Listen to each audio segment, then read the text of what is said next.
लइके शादीशुदा होके भकुआर डाले डोरा।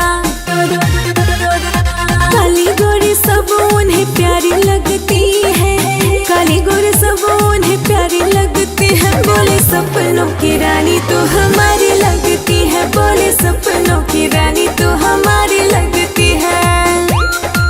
देखी जकरा के दिलवा में हलचल होके, चाहे देखे के जकरा के पल पल होके। प्यार की जिसको बीमारी लगती है, प्यार की जिसको बीमारी लगती है, उसे दो बच्चों की माँ भी कुंवारी लगती है, उसे दो बच्चों की माँ भी कुंवारी लगती है।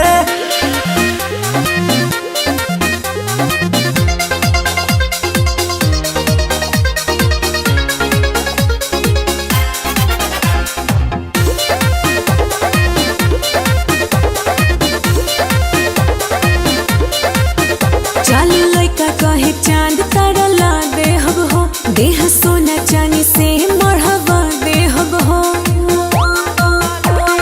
धोखा देने की ये तैयारी लगती है, धोखा देने की ये तैयारी लगती है। बोले सपनों की रानी तो हमारी लगती है, बोले सपनों की रानी तो हमारी लगती है। चांद तारा के तू छोड़ा यार मान दिखा हो, प्यार दिल के गहराई वाला जान दिखा हो।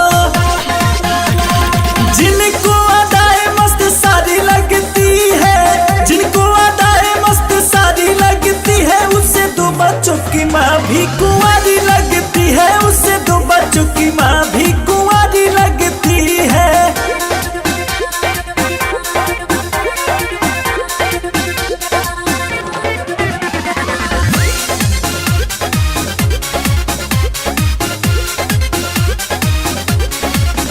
मीठे मीठे बतिया के लइका करे झोल झाल, झूठे कर के बड़ाई दादा पूछे हाल चाल। आंखें तेरी मस्त कारी कारी लगती है, आंखें तेरी मस्त कारी कारी लगती है। बोले सपनों की रानी तो हमारी लगती है, बोले सपनों की रानी तो हमारी लगती है। चांद तारा के तू छोड़ा यार मान दिखा हो, प्यार दिल के गहराई वाला जान दिखा हो।